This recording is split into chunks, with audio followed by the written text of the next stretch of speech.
설교 전에 종종 질문하는 내용이 있습니다. 오늘 우리가 여기 왜 이렇게 모였습니까? 우리가 어디를 가면 목적을 가지고 가죠. 걸음지고 장에 가는 사람을 어리석은 사람이라고 그럽니다. 걸음을 졌으면 어디로 가야 되죠? 밭에 가야죠. 그런데 걸음을 졌는데 친구가 장에 가는 거예요. 그럼 걸음지고 어디로 간다고요? 장에 따라가는 거잖아요. 목적이 없다는 이 말이잖아요. 그럼 오늘 저와 여러분들 이렇게 모였는데 왜 모였어요? 걸음지고 장에 왔습니까? 아이들은 어쩔 수 없어서 끌려온 아이들이 있어요. 여기에 힘들어서 여기 막 오는 걸 힘들어하는데 도살장에 끌려가는 양 같다고 기도하셨는데 꼭 그래요. 왜 왔어요?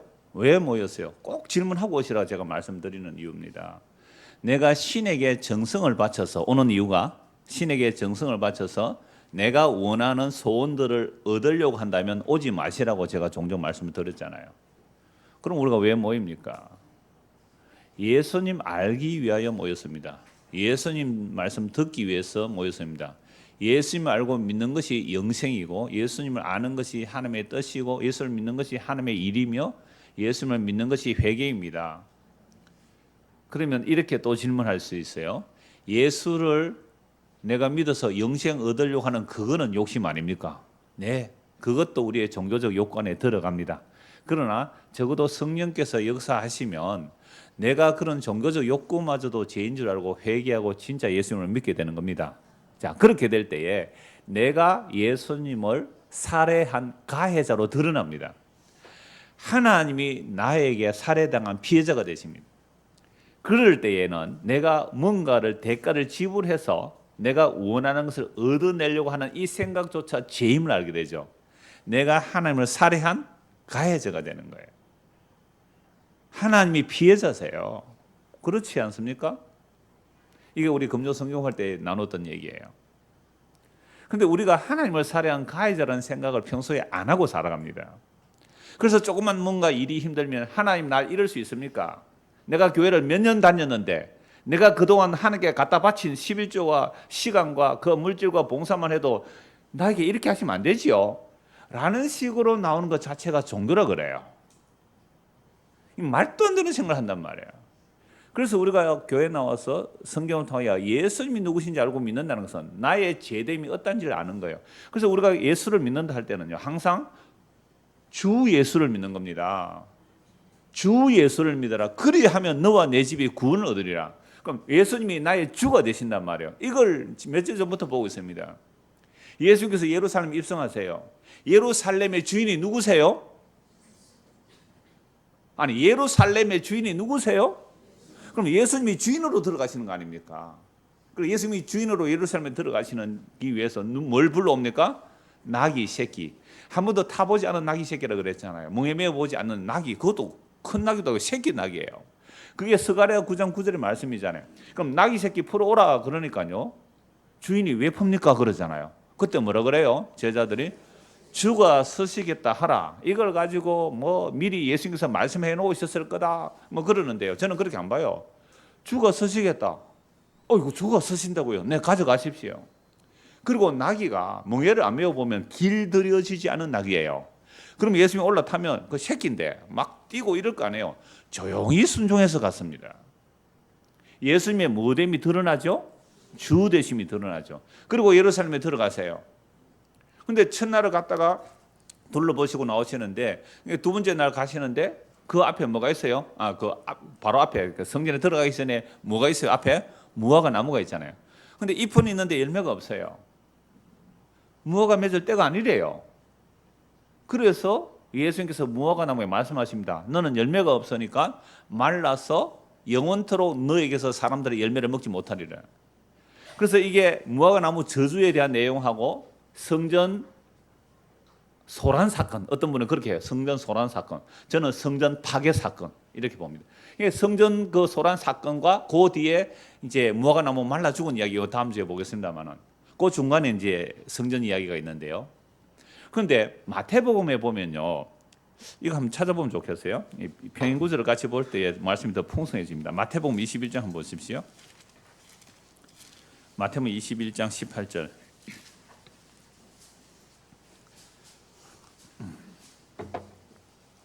예, 이른 아침에 성으로 들어오실 때에 시장하신지라.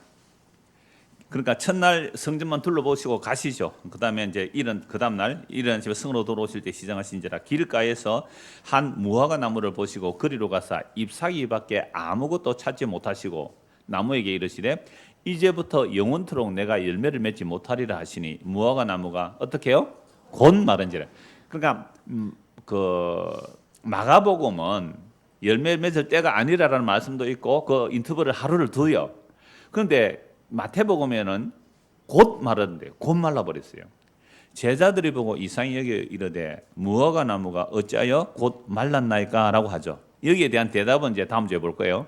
그게 이제 성전의 기능이 기도와 용서에 대한 내용인데 그건 이제 다음 주에 말씀드리겠는데, 그러니까 예수님께서 무화과 나무를 저주하니까 무화과 나무에 말씀하시잖아요. 너 말라 죽어라. 즉시 말라 죽어버렸습니다. 그럼 마가복음 우리가 지난주 본 대로 이런 무화과 나무가 열매를 안 맺고 싶어서 안 맺은 게 아니라 무슨 때예요? 예, 무화과 열매를 맺을 때가 아니래요. 그런데 예수님이 열매 없다고 저주해버렸잖아요. 그러면 이 무화과를 인격화시켜 봅시다. 그럼 무화과 나무가 아니 예수님 부당합니다. 내가 열매 안 맺고 싶어서 안 맺은 게 아니고요. 내가 겨울 지나느라고 얼마나 힘들었는지 아세요? 이런 무화과 나무 겨울 지날 때 힘들어요, 힘 안 들어요? 제가 얼어 죽지 않으려고요. 낙엽을 다 떨고 내고요. 그리고 뿌리를 보존하고 있고, 그리고 그 추운 겨울에도 견디고 봄이 돼서 잎을 틔워내고, 그 다음에 물기를 빨아들여서 이렇게 이제 열매 맺을 준비를 하고 있지 않습니까? 조금만 기다리시면 열매가 나올 텐데 아직 열매 때 가는데 왜 열매 없다고 날 저주합니까? 라는 항의 얼마든지 할 수 있어요, 무화과 나무는. 그런데 예수님께서 그 무화과 나무 열매 없다고 저주해 버렸잖아요. 그런데 무화과 나무를 인격화시켜 보십시오. 무화과 나무 정말 억울하죠. 조금만 기다리시면 되는데 사랑은 오래 참고. 아니 예수님 사랑이라면서요. 오래 참지 못하고 그냥 바로 저주해서 말려 죽이는 예수님 오래 참는 거 맞아요? 오늘 주일학교 설교 사랑을 했거든요. 사랑은 오래 참고. 예수님 왜 말려 죽어요? 라는 말을 무화과 나무가 안 했다 이 말입니다. 여러분 나무가 말라 죽을 그 나무가 삐실삐실한 것들은요 열매를 잘 맺게 하려고 하면요 그 톱으로 대충 이렇게 껍질을 쓸어주면요 열매 많이 맺어요. 여러분 길에 가다가 소나무에 솔방울이 많이 맺힌 소나무는 어떤 소나무예요? 차가 가다가 박아가지고 껍질 벗겨져서 다 죽어가는 그런 소나무 있잖아요. 열매 조롱조롱 맺혀 있어요. 그래서 제 그 외사촌 형이 지금도 밀양에서 농사 짓는지요. 대추밭에 가보면요. 톱을 가지고 자꾸 대추나무 껍질을 이렇게 한 번씩 쓸어놔요. 왜 그런지 아세요? 나무가 위기를 느끼면 열매를 막 맺어내요. 그러니까 나무들도 심지어 자기의 유전자를 남기기 위해서 그렇게 애를 써요. 어떻게든지 자기의 종족을 번식시키기 위해서 그렇게 애를 써요. 나무들 한번 살펴보세요. 다 그래요. 그런데 이 나무는 아니 때가 이르지 않아서 열매를 안 맺은 때 예수님 뭐라고 하세요? 저주하시니 즉시 말라 죽었더라 이렇게 되어 있거든요. 여기에 대해서 우리가 온갖 시비를 다 걸 수 있어요. 그런데 나귀 새끼 말씀하시고 이 무화과 나무 저주하셨을 때에 때가 안 돼서 열매 없다고 말라 죽어 이러면 예 하고 말라 죽은 게 무화과 나무입니다. 목사님 그건 너무 이상하게 설교하는 거 아니에요? 라는 마음이 드는 이유가 우리가 이미 선악과 따먹은 죄인들로서 선악의 판단을 내 중심으로 하기 때문에 이런 질문이 나오는 거예요. 왜 그래요? 라는 말을 하는 거죠. 물론 거기에 대해서 성경 또 다르게 수많은 답을 합니다. 그런데 보세요. 예수님께서 그 말씀을 하셨다는 것은 예수님이 누구신지 보여주는 거예요. 주 대심이에요. 보이는 것이나 보이지 않는 것이나 하늘에 있는 것이나 땅에 있는 것이나 모든 만물을 예수님을 위하여 창조하셨습니다. 어떤 분이 저에게 계속 카톡을 주고받았고 이랬는데 자꾸만 뭔가 서로 사맞지 않는 거예요. 서로 뭔가 안 맞아요. 그러나 계속 그분은 저에게 뭔가 이래 가르치려고 하시고, 그러니까 저는 이제 성경 몇 번 대답하는데 오늘 오전에 결론이 났어요. 저보고 제가 성경 구절 몇 구절을 이렇게 인용해 드려 하도 길게 보내서 제가 성경 구절 몇 구절을 인용해 드렸더니 성경을 이렇게 해석하는 분도 계시군요. 예정론을 믿으세요? 이러는 거예요. 이분은 알미난 같아요. 그래 제가 좀 잘 그런 거 몰라요. 그 설교에 대해서 이렇게 얘기하고 말씀을 주고 받으니까 저는 참 착한 사람이거든요. 착한 사람이 좀 모자라는 사람이죠. 순수하게 그래서 복음에 관심 있군 하고 댓글을 주고 받고 했거든요. 근데 오늘 아침에 6시 뭐 반인가 그때 카톡 못 봤는데 아침에 와서 제가 일찍 오거든요. 9시 좀 오니까 그때 이제 주일학교 카톡도 올라오고 하니까 제가 봤는데 또 장문의 내용이 있어요. 그래서 이 사람은 알미니안식이구나 해서 제가 영원전에 그리스도에서 택하신 내용, 우리의 행위 아닌 그 디모데후서 1장 9절, 디모데전서, 또 디도서의 말씀, 그러니까 에베소 1장 4절 몇 구절을 딱 올렸거든요. 그러니까 딱 나오는 것이 성경을 이렇게 해석하시는 분도 계시군요. 알미니안이 그러니까 예정론을 믿으세요라는 얘기를 하는 거예요. 그래서 제가 가만히 있겠습니까? 로마서 11장 한번 찾아볼래요? 이번 그분 들으시라고 좀 내가 말씀드리는 거예요. 로마서 11장 한번 보십시오. 그러니까 그분이 왜 자꾸 제 설교에 태클을 걸었다 그랬어요. 제가 그 시비를 거는가를 봤더니 이분이 그런 그 사상이 있으니까 이렇게 되구나라고 생각했는데 그래서 제가 마지막 답을 보는 게 이거였어요. 로마서 11장 그분도 이 말씀 한번 들어보십시오. 로마서 11장 32절입니다. 하나님이 모든 사람을 뭐요? 순종하지 아니하는데 가운데 가둬두시면 이거 해석돼요. 그렇게 보면 결국 선악과를 내가 하기 나름이라는 거죠. 그러니까 제 설교 들었겠죠. 다윗이 간음과 살인을 하지 않았다면 그 사람이 철저한 죄인지 알았을까라고 했을 때 그러면 다윗이 간음 살인한 거 하나님께서 의도하신 거네요. 이렇게 나오는 거예요. 그럼 죄의 책임이 하나님께 있는 거 아니에요? 이렇게 말을 해요. 그러면 답 없죠. 그런데 이 성경 보십시오. 뭐라고 해요? 하나님이 모든 사람 어디에 가둬버렸어요? 순종하지 않는데 가둬버렸대요. 그럼 순종하지 않는데 가두려면 순종하지 않을 장치를 마련해야 되잖아요. 그게 뭐예요? 선악과잖아요. 선악과 안 따먹으면 돼요. 그런데 따먹었잖아요. 그러니까 따먹음으로 어디에 갇힌 걸 알아요? 순종하지 아니하는 가운데 갇혔다는 사실. 즉 선악과 이후의 인간이라는 것을 생각 못해요. 자기가 오늘 우리가. 오늘 집사님 참 기도한 게 진솔한 자기 고백이거든요. 진짜 저주가 뭔지를 이제 고민 가운데 말씀을 들었어요. 예수 믿고 죄와 삶에서 해방되었는데 그런데 왜 이 저주스러운 삶의 환경, 아직도 이런 저주스러운 생각들, 아직 저주스러운 이 몸으로 살아야 하는가? 이 역사 속에서는 이 몸으로 살아야 하는 것을 알았다고 그러죠. 왜 이 몸으로 살아야 돼요? 죽을 때까지 왜 이 몸으로 이 죄의 몸을 입고 살아야 돼요? 내 안에 뭘 알게 하기 위해서 이게 순종하지 않는 그 죄의 모습을 보게 하시고 알게 하시고 그걸 알면 알수록 그래서 예수님은 하나님이신데 죄가 없으신 하나님인데 사람으로 죽어서 우리를 구원할 수밖에 없구나를 더 알게 하시는 거잖아요. 그게 이 땅을 살아가는 성도의 삶의 과정이에요. 이게 오늘 설교의 사실은 결론이에요. 그런데 여러분 천국 가면 어떨까요? 우리의 죄의 몸이 멸해지거든요. 그리고 신령한 몸을 덧입게 돼요. 그러면 제 몸의 생각과 계획들, 악한 것들은 다 이전 것은 지나가요. 그래서 예수 그리스도 안에서 새로운 피조물 된 것들, 그래서 예수 그리스도의 새로운 피조물로서 예수 그리스도에 있는 새로운 새 언약으로 인하여 주어진 하나님의 긍휼과 자비와 사랑과 용서와 그 은혜와 그 기쁨과 참된 희락과 의와 평강과 상함과 해함이 없는 시기와 질투가 없는 차별이 없는 진짜 그 사랑이 가득한 나라가 뭐예요? 새 하늘과 새 땅이에요. 그러면 그 나라 가기까지 우리는 이 역사 속에서 어려움과 고난과 환난을 당해요. 이미 죄와 삶에서 해방되었음에도 불구하고 이 몸으로 살아가는 한 죄가 그냥 쑥쑥 나오기 마련이란 말이에요. 사랑은 자기의 유익을 구하지 않고, 그러면 사랑은 뭐예요? 자기의 유익을 구하지 않고, 사랑은 무례하지 않고. 그래서 오늘 사랑을 쭉 얘기하니까 내가 아이들한테 이거 설교 시간에 인용한다 그래서요. 그러니까 자기 아빠가 엄마한테 여보 당신이 나와 결혼하면 여보 안 했겠죠? 뭐 누구시 은주시 내가 당신과 결혼하면 당신을 평생 꽃길로 걷게 해주겠다. 저는 그런 약속 안 했습니다. 그렇게 했대요. 그랬더니 당신이 나를 꽃길을 걷게 하기는커녕 똥길만 걷게 했다고. 이야, 이거 아들 많은 집의 사람입니다. 예. 아들 많은 집 많으니까 뭐 3명 아들 또 3명 아들 또 뭐 아들 4명 있는 집, 그러니까 그 아이들 다 있으니까 누군지는 모르겠어요.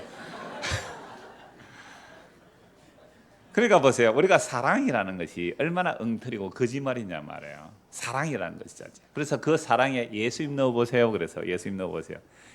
예수님은 오래 참고, 아니 오래 참는 분이 그래 오늘 성전 뒤집어 엎었습니까? 오래 참는 분이 그래서 뭐가 나면 말라 죽입니까? 당장 말라 죽입니까? 근데 예수님이 하시면 그거 아주 오래 참은 거 맞습니다. 동의 안 되세요? 형석 씨, 아멘 했죠? 예수님 그러면 뭐 말라 죽으면 말라 죽는 거죠. 뭐. 그거 예수 믿는 거예요. 그거 예수 믿는 거예요. 예수님이 주님이래요. 주님. 예수님 주인이잖아요. 그래서요. 그러면 온유에 대해서 또 사랑은 온유하다. 온유가 뭔지를 몰라요. 부드럽고 착하다 이런 식으로 설명을 했어요. 그러니까 여러분들이 지금 오래 참는다 내가 지금 폰 안 잡나? 예배 시간에 폰 보는 거 보고 예수님이 잡아서 확 벽에 떠서 부숴버리면 온유한 거니 온유하지 않는 거니 하니까요. 온유 안 해요. 그럼 어떻게 해야 하니까 어떤 여자아이가 그래도 부드럽게 말해야죠 이러더라고요. 폰 안에 넣어라. 내가 굉장히 온유. 그렇게 말해도 안 들으면 어떻게 하니? 그럴 때는 화내도 되죠 이러더라고요. 그런데 어떤 아이 하나는요 이렇게 말했어요. 예수님께서 그 화를 내셔도 그건 온유일 수 있어요라고 해요. 왜요? 옳은 길로 인도하니까 온유라고 그래요. 우리 초등학교 수준이 이 정도입니다. 야, 그래서 걔가 그 뜻을 온전히 알지는 못했다 할지라도 어떤 의미는 아는 거죠. 제가 뭘 말하려고 하는 것을 6년 동안 들어서 아는 거죠. 그래서 예수님은 그 사랑 대신에 예수님은 해석이 되는 거예요. 자, 그래서 이 예수님이 주인이라는 거죠. 예수님이 주인이라는 거. 이거 인정. 그래서 다시 로마서 11장 32절 보십시오. 하나님이 모든 사람을 이 유대인이나 이방인이나 마찬가지예요. 순종하지 않는데 가둬두셨어요. 그럼 순종하지 않는데 가둬뒀는데 지가 스스로 순종해서 나와서 예수 믿을 수 있어요, 없어요? 없습니다. 없습니다. 아니 순종하지 아니하는 가운데 가둬뒀는데 지가 스스로 순종하려고 막 나오면 뿅망치 맞아요? 두더지 때리는 거 아시죠? 두더지. 자꾸 올라와요. 그냥 만들 때, 야, 너를 가둬둬서 순종하지 않는 가운데. 그래서 제가 요 말씀, 로마서 11장 32절부터 36절까지 딱 기록하면서 제가 뭐랬는지 아세요? 제보고 성경을 그렇게 해석하는 분도 계시군요 해서 제가 답을 먼저 해야 돼요. 저 뒤끝 장렬입니다. 그래서 뭐라 대답하냐 이렇게 말했어요. 성경을 하나님의 말씀으로 믿지 않는 분도 계시군요.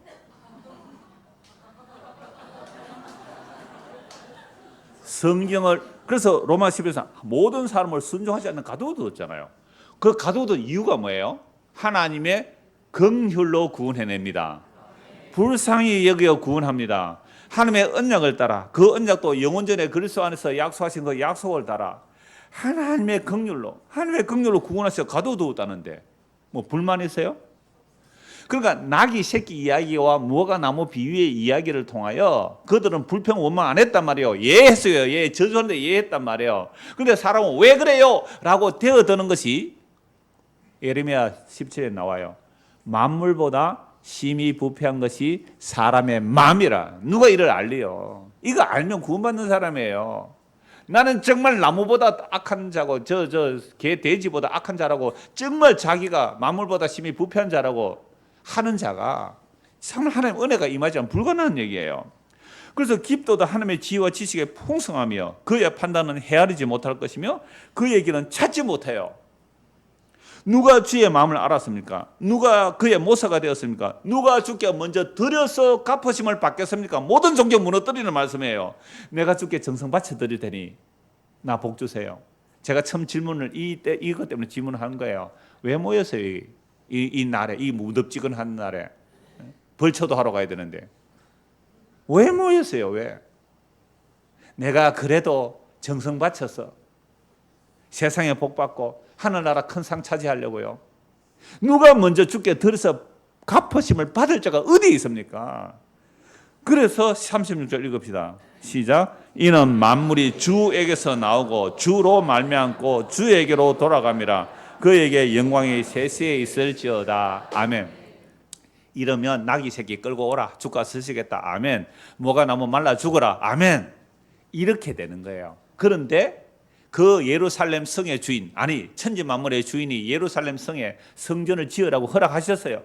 성전을 통하여 무엇이 죄인 줄 알고 어떻게 기도하고 제사를 드림으로 용서받는지 그 죄와 용서에 대해서 말씀하셔서 성전을 주었단 말이에요. 그런데 이 성전을 가지고 무슨 짓을 했느냐? 도둑놈의 소굴로 만들었어요. 강도의 소굴을 만들었습니다. 그래서 예수님이 이 성전 둘러없는 이야기예요. 성전 무너뜨리러 오신 거예요. 이게 오늘 본문입니다. 15절 보십시오. 마가복음 11장 15절입니다. 그들이 예루살렘에 들어가니, 복수죠? 예수께서 성전에 들어가서 단수입니다. 제자들과 함께 성전에 예루살렘에 들어가시고 성전에 예수님 가셔서 성전 안에서 매매하는 자들을 내쫓으시며 돈 바꾸는 자들의 상과 비둘기 파는 자들의 의자를 둘러 엎으시며, 제가 마태복음 21장 설교할 때 도둑의 소굴이라고 설교를 했습니다. 같은 평행 본문이기 때문에. 그런데 이 설교를 들은 창원시 기독교연합회 이단대책위원회 몇 목사가 이걸 질문한 거예요. 목사님, 그렇다면 주일이 아닌 날에 선교를 위하여 여전도회가 바자하기 위해서 교회 본당도 아니고 교육권이나 입구에서 물건 파는 것이 도둑의 소굴입니까? 이 사람 설교 잘 못 들은 거예요. 그래서 제가 그분에게 설교 제대로 들은 거 맞아요? 지금 2년 됐는데 아직 답이 없어요. 그 얘기 한 거예요. 그러니까 이 사람은 도둑놈의 소굴이라는 말을 한 제 의도를 주일날 교회에서 여전도에 바자이고 물건 사고 파는 그걸로 생각한 거예요. 물론 저는 그런 것도 금지합니다. 뭐 금지한다고 뭐 되는 것도 아닙니다만은. 그러니까 왜냐하면 예수님께서 도둑의 소굴이라는 그런 차원 얘기 아니에요. 그런 차원 얘기 아니에요. 그러면 전기불을 끕시다. 예? 에어컨 끕시다 이거. 왜 거룩한 주일날 에어컨 돌려요? 왜 전기 켜요? 왜 차 타고 와요? 왜 돈 써요? 우리의 선배들은요, 120년 전에는요, 주일날 돈도 안 썼습니다. 겨울에 불도 안 떼었어요. 그러니까 예수님께서 왜 도둑의 소굴이라고 성전을 둘러 엎었는지, 자기들은 지금 이 성전 둘러 엎어지는 대상에 자기를 안 넣으려고 하니까 그런 거예요. 내가 둘러 엎어져야 될 사람이라고, 내가 그런 성전이라고 봐야 되는데요. 일단 둘러 엎으십니다. 16절, 아무나 물건을 가지고 성전 안으로 지나다님을 허락하지 아니하시고. 여러분, 성전에 제사 드리려면 물건 가지고 왔다 갔다 해야 됩니다. 양도 잡아야 되고, 그죠? 물건도 가져와야 돼요. 그리고 율법에, 구약의 율법에 이미 신명에서 말씀하고 있어요. 이스라엘 백성들이 예루살렘 저 멀리 떨어져 있는 사람들이죠. 그들이 양을 한 마리 끌고 오거나 뭐 염소를 끌고 오거나 짐승 끌고 와서, 여러분 옛날에 차도 없잖아요. 끌고 와서 제사를 드리려면 얼마나 힘들어요. 그럼 어떻게 하라 그랬어요? 율법에 말씀해요. 돈을 가져와서 성전 가까이에서 자기가 원하는 물건을 사서 제사 드리라. 율법에 되어 있습니다. 그러니까 돈으로 성전 앞에서 물건 사는 거 잘못된 거 아니에요? 그러면 환전상은 왜 있느냐 하면, 이 당시로 로마 식민 지배 시대에 있기 때문에 그 통용되는, 일반적인 통용되는 돈은요, 로마 황제의 얼굴이 새겨져 있는 동전이에요. 여러분, 우리나라 제일 큰 돈은 누가 새겨져 있어요? 예, 혹시 아셨어요? 예, 신사임당이 새겨져 있잖아요. 그래, 세종대왕 새겨져 있고, 그죠? 뭐 동전에도 우리가 세종대왕 이렇게 얼굴 새겨져 있잖아요. 그러면 이런 형상이 있는 것은 성전에 들어오면 안 돼요. 왜요? 어떤 형상도 만들지 말라. 그러니까 돈에 형상이 새겨졌는데 그 형상이 새겨진 돈을 성전에 갖다 바치면 뭐가 되는 거예요? 우상숭배이기 때문에 일반 통용되는 돈을 성전에서 사용하지 못하기 때문에 성전에 통용되는 돈이 있어요. 그럼 뭐가 없어요? 형상이 없는 거예요. 그 성전에 통용되는 돈으로 바꿔야 되니까 뭐가 필요하죠? 환전상. 그러니까 성전에서 매매하는 것 불법입니까? 불법 아닙니까? 성전에서 매매하는 거 불법이에요? 불법 아니에요? 율법대로 했습니까? 율법대로 안 했습니까? 율법대로 지킨 거예요. 율법을 지킨 거예요. 환전하는 거 지극히 당연해요. 율법 지키기 위해서 환전한 거잖아요. 형상 우상 숭배하지 않기 위해서 성전에서 환전하는 거 지극히 당연한 거예요. 이걸 대제사장이 허락합니다. 그러니까 매매하는 게 뭐가 잘못됐어요? 물건 왔고 갔다 제사 드려야 되잖아요. 이거 뭐 잘못한 거예요? 근데 예수님은 그걸 둘러보세요. 그래서 이걸 가지고 뭐 또 요세푸스나 그 시대의 기록들을 보면 이 대제사장이 그 환전 허락권을 주잖아요. 환전 허락권. 장사하는 허락권을 주면서 엄청난 수익을 챙겨갔대요. 그래서 도덕명에 소굴을 할 수도 있어요. 물론 그런 악한 짓을 했습니다. 그래서 성전을 둘러엎는 거예요. 그보다 더 근원적인 거에 있습니다. 구약의 건물 성전이라는 것은요. 구약의 건물 성전이라는 것은 그림자거든요. 하늘에 있는 것들의 모형일 뿐 아니라 그 성막이나 성전의 그림자를 통해 뭘 보여주냐면 하나님이 이스라엘 백성 안에 사시겠다는 거예요. 그래서 성막을 짓고 항상 진을 칠 때 12지파가 성막 둘레 진을 쳐요. 성막 주변은 제사장이 진을 치고요. 그리고 12지파가 성막을 중심으로 움직인단 말이죠. 행진할 때도 그래요. 그러니까 성막을 주신 이유는 하나님의 언약이 그 안에 있고 하나님께서 이스라엘 백성들 안에 사시겠다는 내용입니다. 이게 뭐예요? 성막이에요. 그래서 구약시대는 움직이는 성막입니다. 이스라엘 백성을 따라다녔어요, 성막이. 그런데 다윗 때 와서 성막이 고정돼요. 그물로 짓는단 말이에요. 왜 고정시킬까요? 다윗 언약이 영원하거든요. 사울은 패해버려요. 사사시대는 성막이 옮겨 다녔습니다. 그런데요, 누구 시대는요? 다윗 시대에는 성막이 고정돼요. 왜요? 하나님께서 다윗에게 내가 너의 영원한 왕위를 허락한다 그랬거든요. 내가 너를 위해서 집을 지은다. 그 다윗의 왕위를 따라 누가 오셔요? 예수 그리스도. 그래서 예수께서 누가복음 1장에 보면 영원한 다윗의 왕위에 앉아서 야곱의 집을 영원토록 다스리리라. 그 예수님이 영원한 왕으로 오시는 거죠. 그럼 예수님이 오시면 이제는 뭐가 필요 없어요? 모형과 그림자는 다 철거되는 겁니다. 성전도 날과 달과 절기도 다 철거돼요. 예수님이 이스라엘 백성들 가운데 오셔서 사시면 그게 하나님의 백성이 되는 겁니다. 그러니까 예수님이 지금 뭐하러 오셨어요? 성전 철거하러 왔잖아요. 그래서 말라기서 1장 10절에 보면 이 헛되이 제사 드리지 못하도록 이 성전문을 닫을 자가 있으면 좋겠다. 그래서 지난주에도 말씀드렸잖아요. 그런데 성전문 닫으러 누가 오셨어요? 예수님께서 오셨잖아요. 그래서 말라기 선지자가 끝이에요. 구약에. 말라기 선지자로부터 세례 요한까지 약 400년 동안 이걸 침묵시대라고 그래요. 신구약 중간시대 선지자가 없었어요. 근데 갑자기 선지자가 등장합니다. 회개하라, 천국이 가까이 왔다. 그러면서 얼마나 회개를 치면 독사 이 새끼들아 막 바리새인들 보고 막 그런 말을 해요. 그래도 세례 요한을 무시를 못했습니다. 왜 무시 못하죠? 세례 요한은 제사장의 아들입니다. 그리고 태어날 때부터 기적으로 태어났잖아요. 그럼 이 세례 요한 아무도 함부로 무시를 못해요. 근데 이 세례 요한이 정한 누구를 무시해요? 예수님을 무시해요. 그러면 이 세례 요한이 회개하라 천국이 가까이 왔다. 너희가 회개하지 않으면 나무가 지금 도끼가 나무 뿌리에 놓이는데 너가 회개하지 않으면 회개해서 열매 맺지 않으면 뭐요? 찍어 불에 던진다. 예수님 말씀과 같아요, 달라요? 무화과 나무 열매 없다고 죽이는 것이 성전 얘기 아닙니까? 그래서 제사장의 아들이면서도 성전에서 그 말씀 전하지 않고 어디서요? 광야에서. 왜 광야에서 전해요? 지금 예루살렘 성전 무너뜨리고 내가 새롭게 시작하겠다. 이게 출애굽이거든요. 애굽에서 안 하고 애굽에서 구원해서 광야에서 새로 시작하잖아요. 바벨 포로 잡혀가요.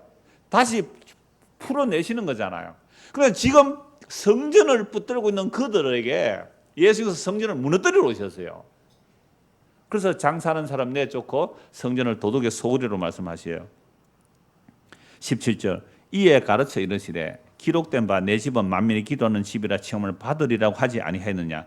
너희는 강도의 소굴을 만들었도다 하시매. 자, 내 집은 만민이 기도하는 집이다. 요거는 이사야 성경 인용이거든요. 요건 다음 주에 기도에 연결해서 같이 보겠습니다. 그런데 오늘은 예레미야 중심으로 보는데요. 강도의 소굴, 요건 예레미야 10장 11절의 말씀이죠. 그래서 예수님께서 성경을 인용해서 하나님의 집이 기도하는 집인데, 그러니까 기도의 내용도 기도에서 소원 성취가 아니에요. 왜 기도하는 집이냐? 기도하면 죄 용서 받는 얘기예요. 죄 용서 받는 얘기. 너희가 어떤 죄를 지어서 지금 저주를 받았고 바벨론 포로 잡혀갔을지라도 너희가 회개하면 주께서 돌이켜 주시는 그게 기도의 내용이에요. 근데 그런 기도를 안 하고 여러분 재물 잘 바치면 복 받습니다. 하나님의 평안을 주십니다. 복을 이런 엉터리 집이 되어버렸죠. 하나님의 성전이. 그래서 이걸 강도의 소굴을 만들었다 하시고 성전을 둘러보니 여러분 대제사장들은 어떻게 하겠어요? 대제사장들, 서기관들, 바리새인들 그리고 레위 지파들 성전에서 먹고 사는 사람이요 얼마나 많을까요? 자, 대제사장 서기관들이 듣고 예수를 어떻게 죽일까 하고 꾀하니 이는 무리가 다 그의 교훈을 놀랍게 여김으로 그를 두려워하밀러라.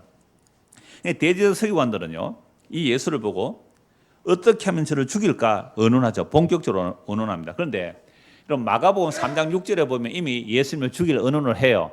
언제 예수님을 죽일 의논을 합니까?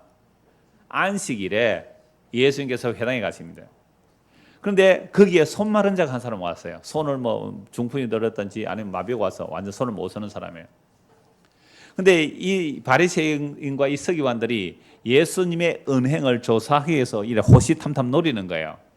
안식일에 일을 하느냐 안 하느냐. 예수님 그 마음을 다 아세요. 아시고 이렇게 묻죠. 안식일에 악을 행하는 것과 선을 행하는 것 뭘 해야 되죠? 악을 행하는 것과 선을 행하는 것 어느 걸 해야 되죠? 선을. 그걸 바로 이어서 사람을 죽이는 것과 살리는 것 어느 것이 더 중요하냐 물었어요. 그럼 안식일은 사람으로 진짜 쉬게 하고 생명을 살려야 되는데 지금 안식을 지키는 그들이 사람을 법에 묶어서 죽이고 있거든요. 안식일은 사람을 위해서 안식을 만들어 주셨어요. 그래서 안식이라는 것은 이미 천지를 창조했을 때 창조의 선물이 일한 것도 없이 주어짐, 구원이 일한 것도 없이 주어짐. 이게 신명기 출애굽기 20장 신명기 5장의 10계명의 내용이에요. 그러니까 하나님께서 왜 안식을 일하지 말라 그랬어요? 창조가 선물로 주어진다. 하나님이 일하셔서 우리에게 선물로 주신다. 구원이라는 것은 하나님이 일하셔서 우리에게 선물로 주신다. 그러니까 안식을 일하지 마라. 애굽에서 너희를 구원해냈잖아. 이게 신명기 5장의 10계명입니다. 10계명 내용이 달라진다니까요. 그래서 출애굽기 20장은 내가 너희를 천지를 창조했잖아. 그러니 너희 천지 창조는 값없이 선물로 받는 거야. 하나님의 일하심으로 우리는 값없이 받는 거야. 이게 안식을 일하지 말라 그랬단 말이에요. 그러니까 신명기 5장에서는 애굽에서 똑같은 안식일 계명인데 내용이 달라져요. 애굽에서 내가 너희를 구원해놨지 않느냐. 그러니까 안식을 일하지 말라. 구원을 해서 일한 것이 없이 받는 거예요. 값없이 받는 거예요. 이걸 예정론자라고 하면 이제 예정론자 될게요. 이게 하나님의 은혜입니다. 제 아래 갇혀 있어요. 자, 그런데 그 안식일에 그들의 악함을 아시고 어이 너 일어서 좀 정신 차리고 했는데 이래도 뭐 정신 못 차리고 할 수 없습니다. 손 많은 사람이 예수님 그렇게 했어요. 여보세요 일어나세요 이랬지. 어이 너 일어서 이렇게 했을 거예요. 예수님 얼마나 온유하신데. 그래서 일어서게 하시고 네 손을 펴라. 나와버렸죠. 이야, 예수님이 진짜 우리에게 안식을 주시는 분이라고 예수를 믿어야 되는데 저놈 저거 어떻게 죽일까? 저놈 저거 어떻게 줄까? 마가 3장 6절에서 계속 예수를 죽이려. 이제는 드디어 안 죽일 수가 없는 거예요. 왜요? 뭐 해버렸어요? 성전을 파괴하는 죄. 여러분 성전 때문에 묵고 사는 사람이 한두 사람이 계세요. 그리고 사람들이 예수의 가르침을 따르고 무리가 따라가니까 대제사장의 가르침을 안 받을 거 아니에요. 시기가 나와요. 질투가 나요. 자기 생존이 달려서요.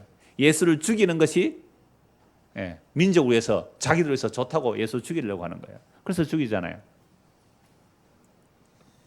오늘 저와 여러분들은 예수 죽인 자들 아닙니까? 앞에 말씀드렸어요. 우리 예수님 죽인 자들 맞아요. 내가 예수를 살해한 가해자로 알지 못하면 아직도 예수가 누군지 모르는 거예요. 자, 그래서 예수님께서 강도의 소굴이라는 이 말씀 인용한 예레미야 7장을 한번 보십시오. 구약 성경 예레미야 7장입니다.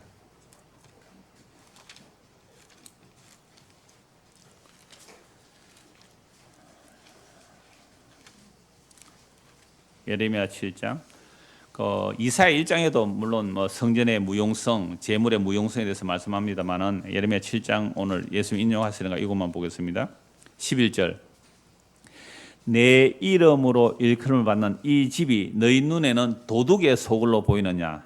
보라, 나 곧 내가 그것을 보았노라. 여호와의 말씀이라. 여러분 예레미야는 예루살렘의 멸망을 목격한 선지자입니다.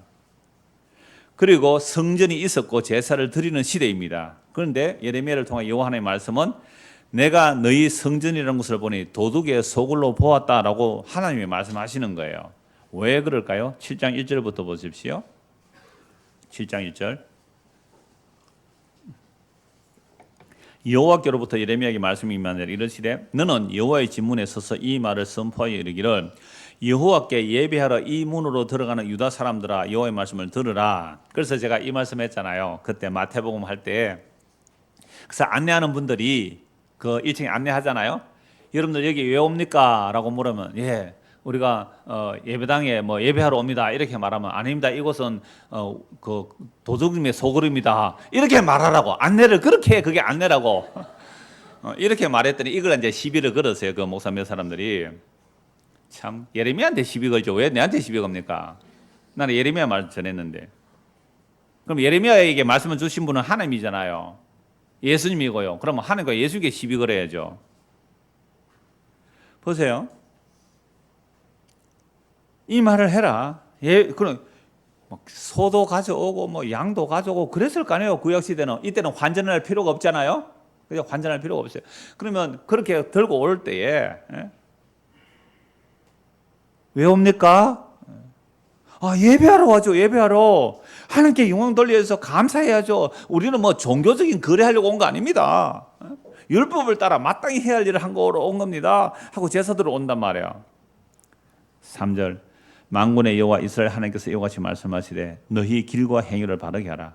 그리하면 내가 너희로 이곳에 살게 하라. 그럼 평소에 그들의 삶의 길, 그들의 삶의 방식, 그들의 삶의 행위는 말씀대로 살았어요? 안 살았어요? 안 살았습니다. 고아갑은 나그네 학대하면서 살았습니다. 압제하면서 살았습니다. 자기의 이익을 취했습니다. 그래서 사랑은 자기의 유익을 구하지 않는다니까요. 초등학교 2학생이 이렇게 말했어요. 네, 누구 집 딸이라고 말 안 하겠는데. 그러면 굶어 죽어요. 아니 일하러 가서 일을 해서 돈을 벌어요. 그런데 자기 이익을 구하지 않으면 굶어 죽는데요. 그런데 정당하게 해서 정당하게 먹고 살아라. 네, 그 얘기 했는데요. 여러분 아이들의 생각이 저는 참 제가 한 달에 한 번씩 일부러 아이들에게 분방 공부 제가 하는 이유가 있어요. 아이들의 생각을 듣는 거예요. 아이들의 생각 이런 거구나. 그래서 가끔씩 엄마 아빠들 하는 이야기도 듣고요. 자, 그래서 너희의 삶의 상황은 전혀 하나님 앞에서 하나님의 사랑, 이웃 사랑이 없다. 하나님의 긍휼과 자비가 없는 삶을 살면서 어떻게 하든지 자기 유익을 구하고 남을 해쳐서라도 나의 이익을 챙기려고 하는 자들, 그렇게 살면서 안식일이라고 절기라고 성전에 재물 들고 오느냐, 집을 치워라. 그 얘기를 선지자가 하는 거예요. 세상에서 어떤 방식으로 돈을 많이 벌었던 그 돈 목돈 가서 내놓으면 하나님께서 축복하셔서 돈을 많이 벌어서 하나님께 바쳤으니까 복을 더 주실 것입니다. 이 사기꾼들아, 이 도둑네 소굴이라.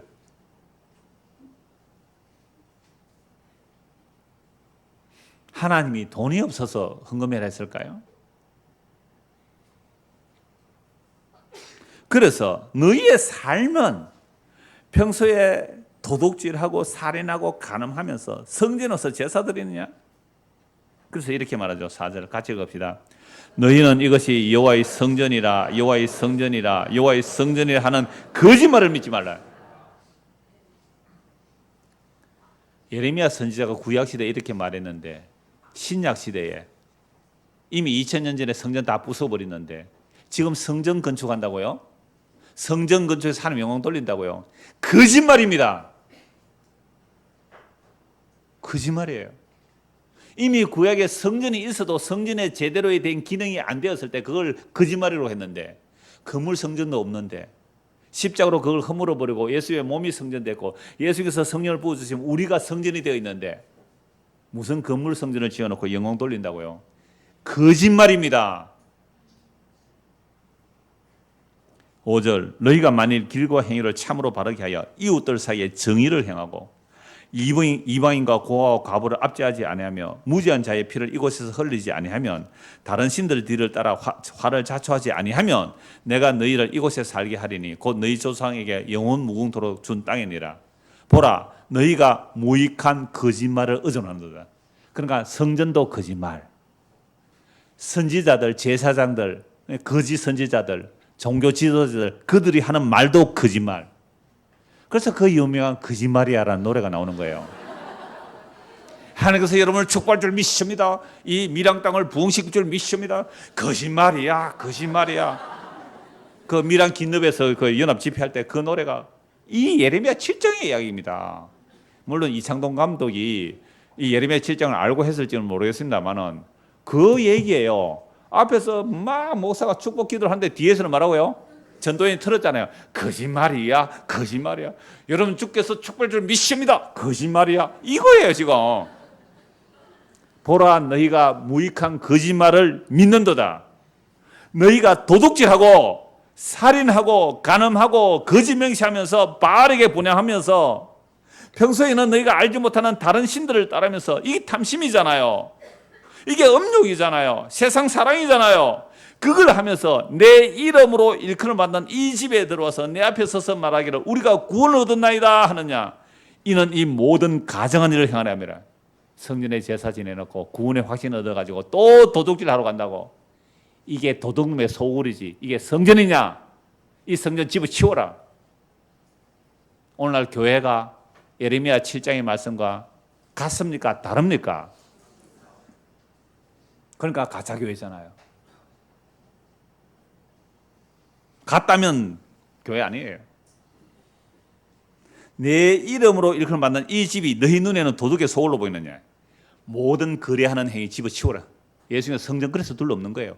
이 말씀이 예레미야 시대 이 말씀 이스라엘 백성이 이렇게 도둑놈을 소굴로 만들었기 때문에 바벨론에서 예루살렘 망하고요. 성전 다 파괴되었습니다. 그런데 하나님께서 예레미야 약속한 대로 또 70년 바벨론으로 돌아와요. 성전 재건해요. 그리고 예수님 당시에는요. 진짜 철두철미하게 안식을 지키고 율법 지키고 제사 드렸어요. 그런데 예레미야 7장 시대보다 더 세련된 거짓말하는 곳이 되어버렸어요. 예레미야 7장 시대보다 더 세련된 거짓말하는 성전이 되어버렸어요. 와, 예수님 이 건물 한번 보세요. 대리석 얼마나 멋있어요. 이 건물을 헐라 내가 3일 만에 일으키겠다. 이것 때문에 예수님 죽이려고 결의하잖아요. 그런데 그 말씀을 못 알아들었죠. 나중에 부활하고 나서야 알아들어요. 성령 임하고 나서야 알아들어요. 아, 이제 건물 성전이 아니라 예수님의 몸이 십자가에 죽으시고 3일 만에 살아나는 것. 이게 성전을 무너뜨리고 예수님의 몸이 성전이구나. 그리고 예수님 부활 성천하셔서 성령을 부어주시니까 성령이 임한 우리가 성전이구나. 여러분 이게 구약에 성전 주신 이유예요. 그래서 하나님께서 천지를 창조하실 때요. 이 종종 말씀드렸어요. 천지를 창조하실 때 하나님이 자기 거할 처소를 만들기 위해서 천지를 창조하셨어요. 근데 천지에 다 계시는 것이 아니라 자기 피로 구속하신 백성들 가운데 거하시기를 원하셔요. 그래서 이스라엘 백성을 출애굽시켰을 때 어린 양의 피로 구속하여 낸 그 백성들을 보고 하나님이 뭐라고 말씀하세요? 출애굽기 15장에 내가 너희 안에 살겠다라고 말씀하세요. 내가 너희를 약속의 땅에 인도하여 들여놓고 내가 너희를 나의 거처로 삼겠다. 내가 너희 안에 살겠다. 이게 성막 얘기 아니에요. 자, 그래서 출애굽기 15장 자주 인용했어요. 모세가 찬양하죠. 홍해 바다 건너서 주께서 주의 인자하심을 따라 우리를 구원하시고 주의 힘으로 우리를 약속의 땅에 심어주십니다. 근데 우리가 약속의 땅에 들어가서 우리 잘 먹고 잘 살라고 심어주시는 것이 아니라 하나님이 우리 안에 영원무궁히 살기 위해서 우리를 구원해 주셨군요. 여러분 이 애굽이라는 땅, 이 바벨론 땅에서 오늘 저와 여러분 예수의 피로 구원하여 낸 이유가 뭘까요? 참 너희 고생 많이 했다. 세상 산다고. 중고등 학생들아 공부한다고 고생이 많다. 그런데 이제 천국에는 시험 안 쳐도 돼. 영어 단어 안 해도 돼. 수학 문제 안 풀어도 돼. 아 좋아요. 나 거기 가서 행복하게 살래요. 그런 천국 아니다 이 말입니다. 천국은 영원하신 하나님이 우리 안에 사시겠다는 거예요. 이걸 찬송해요. 그런데 놀라기도 시편 90편에 모세의 찬송이에요. 유일하게 시편에서 모세의 찬송인데요. 여호와여 주는 영원부터 영원까지 우리의 거처가 되십니다. 정말 놀라운 거예요. 여러분 하나님이 천지를 창조하신 이유가 뭐라고요? 그 안에 자기 피로 어린 양의 피로 예수의 피로 구속하신 자들 가운데 함께 사시려고 천지를 창조하셨어요. 그렇게 구원받은 자들 그러니까 그들은 지금 누가 오세요? 예수님 십자가에 죽으시고 부활하셔서 성령을 부어주시니까 성령이 우리에게 임하여 그럼 우리가 뭐가 돼요? 성전이 됐잖아요. 이렇게 성전된 자는 하나님을 보고 뭐라고 말해요? 하나님 당신이 나의 집이에요 이렇게 말하는 거예요. 그 하나님이 구체적으로 이 땅에 오셔서 우리의 손에 죽임 당하셨지만 그분 살아나셨고 그분이 우리의 죄를 용서하시고 우리 안에 오셨어요. 영으로 오셨잖아요. 그래서 성령이 임한 자는 이렇게 말하는 거예요. 예수님 우리 보고 이렇게 말해요. 나의 신부여 이렇게 말하는 거예요. 여러분 단수예요? 너에 대하여. 성경은 단수예요. 신부가 교회가 나의 신부여라고 불러요. 그러면 신부된 교회는 예수를 보고 뭐라고 해요? 나의 신랑이시여. 예수님 우리 보고 이렇게 말해요. 너는 내 뼈 중에 뼈요, 살 중에 살이라 이렇게 말해요.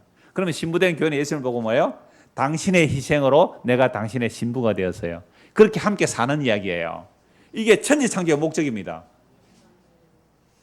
이건 우리의 의도가 아니잖아요. 하나님께서 우리를 자기 피로 값주고 사셔서 우리 안에 사시겠다는 거예요.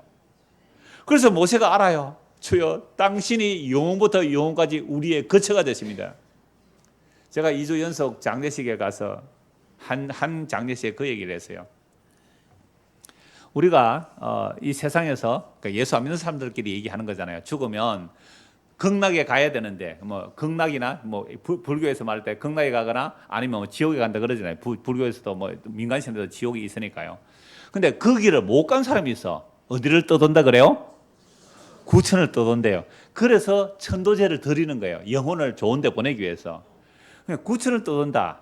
제가 그걸 믿는 것이 아니지만, 그러니까 갈 바를 알죠. 뭐 죽어서 뭐가 없어요? 갈 데가 없으니까 구천을 떠도는 거 아니에요. 근데 우리는 뭐예요? 영원한 본향이 있어요. 거기가 어디예요? 예수 안이라고. 예수 안. 예수님 우리 안에 사시겠다고 성령 보내주셨잖아요. 그럼 우리는 예수님 보고 당신이 나의 뭐라고요? 집입니다 그러잖아요. 근데 이건 지금 성령이 임하여 보정이에요. 보정. 성령이 임하여 보정을 받았고요. 그런데 아직도 우리는 얼굴과 얼굴로 예수님을 보는 거 아니에요. 그래서 예수님 재림하셔야 돼요. 재림하시는 그날에 우리가 그리스도와 함께 생명이 그리스도 안에 감춰져 있기 때문에 장차 그분이 나타나실 때 그 영광의 모습으로 우리도 그와 함께 영광 중에 나타나리라. 이거에 있어야 이 환난과 힘든과 어려운 가운데서 소망 가운데 살아가요.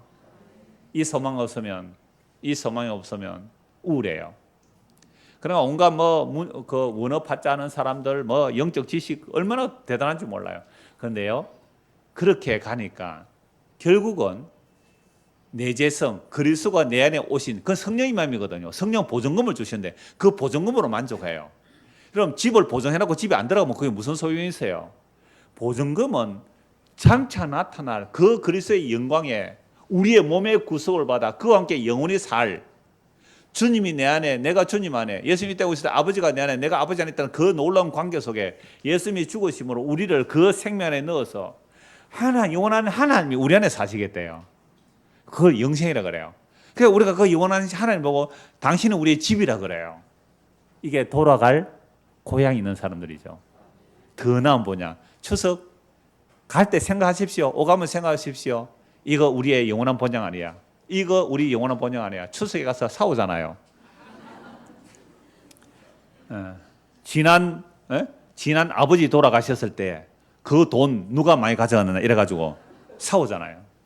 제가 그 초상집에 갔다 오면서 어떤 분에게 그 얘기 들었어요.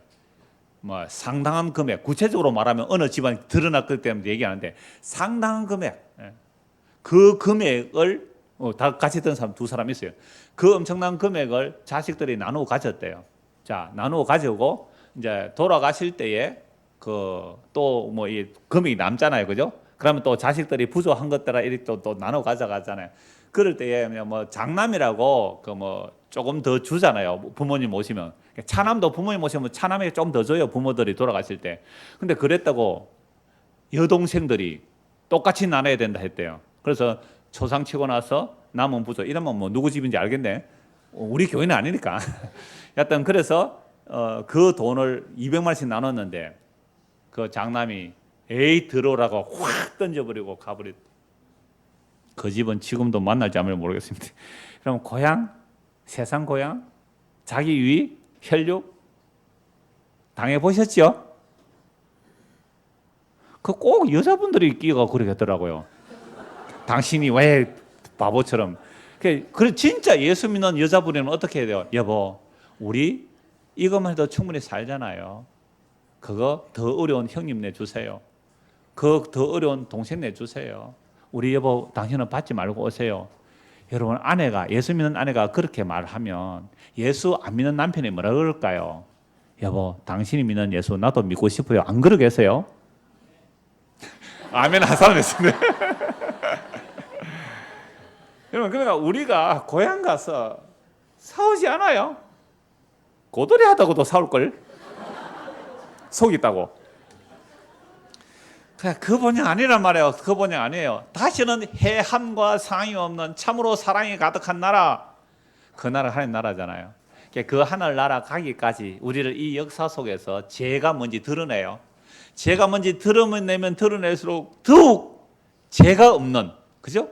다시는 해함과 상함이 없는, 시가 질투가 없는 그 영원한 영광의 나라를 사모하게 하려고 이 땅에 우리로 그리스도의 몸인 교회로 부르셔서요.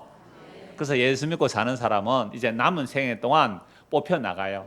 그 더럽고 추한 것들이 결국 안 뽑혀지면, 우리가 성전이잖아요. 예수님 이렇게 말해요.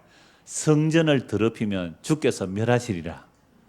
그래서 우리 성전인데, 우리 안에 거룩한 영의 성전인데 이걸 자꾸 더럽히잖아요. 예수님 말씀 안 듣고. 그러면 멸했으라도 구원하십니다.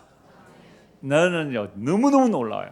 우리 성전을 자꾸만 이제 더럽히면요, 우리 안에 하나님의 사랑으로 예수님께서 약속하신 그 신령한 하늘의 복들로 채우려 하지 않고 자꾸만 음행하는 것, 세상의 더러운 것들, 그걸 자꾸 채우려고 하면요, 예수님께서 구약의 건물 성전 하는 것처럼 확 부숴버리거나 파괴하진 않아요.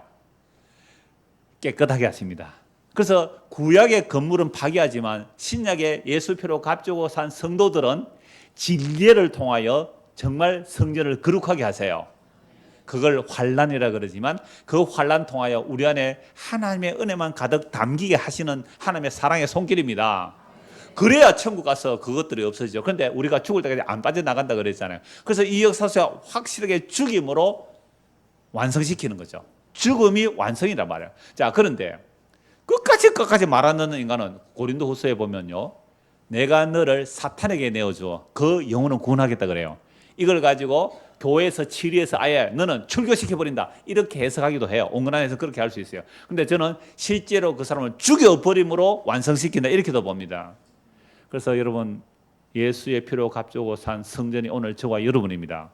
우리가 예수를 믿는다면, 정말 예수를 믿는 사람이 예수의 피로 값주고 산 성전이 우리예요. 그러면 우리 안에 예수 그리스도께서 말씀하신 그 하늘의 신령한 복, 천국에 있을 것들만 담기 시작하시는 거예요. 많이 담겨서요? 아니, 덜 담기셨네요. 그래서 못 죽는 겁니다.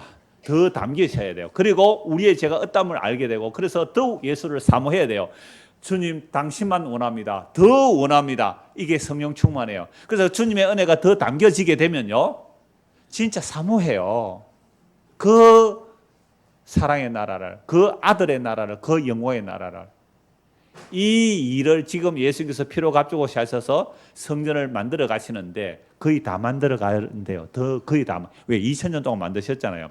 구약의 성도들은 다 완성되어 버렸어요. 그럼 신약이 2000년 동안 만들고 계세요. 주께서 오래 참으셔서 오늘 우리에게도 복음을 전하시고 예수를 믿음으로 우리가 하나님의 뭐가 되는 거예요? 성전이 되는 거예요. 어느 정도 남았을까요? 이거 날짜 계산하고 몇 퍼센트 얘기하면 전부 이단입니다. 네, 한 것 보고 말씀 마무리합시다. 에베소서 2장입니다. 에베소서 2장.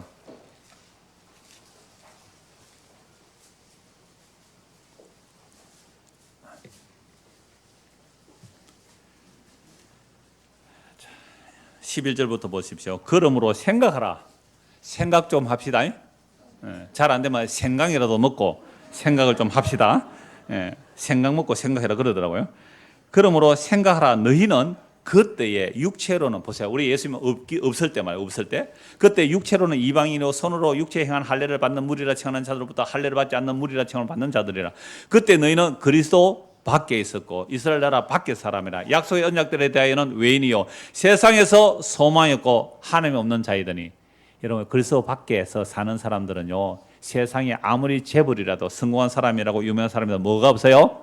소망 없는 자예요. 불쌍해요. 소망 없으니까 마약해요. 소망 없으니까 술 먹고 운전하다가 사고 내요. 소망 없으니까 세상에 비싼 차 타고 과시해요. 헛된 세상 것들로 인하여. 그런 사람이었어요. 우리가 이제는 전에 멀리 있던 너희가 그리스도 예수 안에서 그리스도의 피로 가까워졌다. 우리는 예수님과 떨어져 있는 자, 생명 없는 자였는데 무엇 때문에요? 그리스도 예수 안에서 그리스도의 피로. 그러니까 시작도 과정도 결론도 누가 하는 거예요? 그리스도 안에서 그리스도의 피로. 그리스도 안에서 그리스도의 피로. 내가 예수 믿은 거 아니잖아요. 그리스도 안에서 그리스도의 피로. 누가 주인이세요? 예수님이. 그래서 복음 듣게 하세요. 그래서 믿게 하세요. 그리스도 안에서 그리스도의 피로 가까워졌어요. 그는 우리의 화평이시니라. 둘로 하나를 만들어서, 이 둘은 유대인과 이방인의 원수가 됐어요. 근데 이 둘을 하나로 만들어서 원수된 것 곧 중간에 막힌 담을 모르시고요, 자기 육체 십자가에 깨어짐. 십자가에 깨어짐으로 성전의 휘장이 찢어집니다. 성전 파괴해버려요. 성전을 깨어버려야 유대인과 이방인과 하나가 되죠. 예수 안에서. 육체가 바로 휘장입니다. 히브리서는 육체가 예수님의 그 휘장으로 말씀하고 있어요. 그 휘장이 예수님의 육체라고 하죠. 법조문으로 된 계명의 율법을 폐하셔서 이는 이 둘로, 율법이 있으면 유대인과 이방인 하나가 될 수 없어요. 율법을 십자가로 폐하여 성전도 폐해버립니다. 그래서 유대인이나 이방인이나 이 둘로 자기 안에서 한 새 사람을 지어 화평하게 하시고, 또 십자가로 이 둘을 한 몸으로 하나님과 화목하게 하려 하십니다. 한 몸이 돼요. 원수된 것을 십자가로 소멸하시고, 또 오셔서 먼데 있는 너희에게 평안을 전하시고 가까운 데 있는 자들의 평안을 전하시고, 이 유대인과 이방인이죠. 이는 그로 말미암아 우리 둘이 한 성령 안에서 아버지께 나아감을 얻게 하렵니다. 그러므로 이제부터 너희는 외인도 아니요 나그네도 아니요 오직 성도들과 동일한 시민이요 하나님의 건속이라. 하나님의 식구란 말이에요. 너희는 사도들과 선지자들의 터 위에 세우심을 입은 자라. 그래서 예수께서 친히 모퉁이돌이 되시느니라. 우리에게 버림받아 모퉁이돌인데 거기에 같이 붙으려면 나는 예수님을 버렸는데 예수님이 나를 안아주셨네요. 이게 성전이에요. 이게 그리스도의 몸된 교회예요. 그의 안에서 건물마다 서로 연결하여 주 안에서 성전이 되어가고, 너희도 성령 안에서 하나님이 거하실 처소가 되기 위하여 그리스도 예수 안에서 함께 지어져 가느니라. 하나님의 집이 뭐예요? 피로 값주고 산 유대인이나 이방인이나 피로 값주고 산 주의 백성들이 하나님의 집이죠. 그 안에 누가 사시려고요? 예수님이, 하나님이, 성령님이, 삼위 하나님이 우리 안에 사시면 이게 우리가 영생 얻는 거잖아요. 이 집을 2000년 전부터 짓고 계시니까, 물론 영원전에 약속하신 내용이고 구약에도 이거 다 모형으로 지었고, 십자가로 이제 그 집을 본격적으로 짓기 시작해요. 그 십자가로 완성했을 때 구약도 참여되었고, 구약에 믿는 자들이 참여되고, 신약에 우리도 참여해서 집이 하나 지어져 가죠. 여러분, 다 지어져 가는 것 같지 않아요? 복음이 안 간 곳이 몇 곳 없어요. 복음이 땅 끝까지 증거되고, 그 복음을 믿는 자들이 하나님의 집이 되니까 그 집이 완성되면 눈에 보이는 하늘과 땅을 철거해 버립니다. 새하늘과 새 땅을 남기면 되잖아요. 쓰레기를 뭐 가져갈 거 없잖아요. 그래서 천국에 들어가지 못할 요소들, 우리 안에 있는 천국에 들어가지 못할 요소들 우리 안에서 빼내시는 거예요. 전에 미국에서 오셔서 통역하시면 한국 서로 알아들을 수 있어요? 잘 못 알아듣죠. 나중에 제가 언약을 따라서 영어 번역된 거 하나 드릴게요. 이거 마치고 얘기해 드릴게요. 네, 그거 보세요. 네. 제 말을 영어로 번역한 책이 있다고요. 마침 지난주 나온데 오늘 오셨네. 그래서 우리가 하나님의 집이 되고 하나님이 우리의 집이 돼요. 이게 천지창조의 목적이잖아요. 이게 완성되면 눈에 보이는 하늘과 땅을 마감해 버립니다. 그럼 신나요? 불안해요? 네, 그걸 기쁨과 희락이라고 합니다.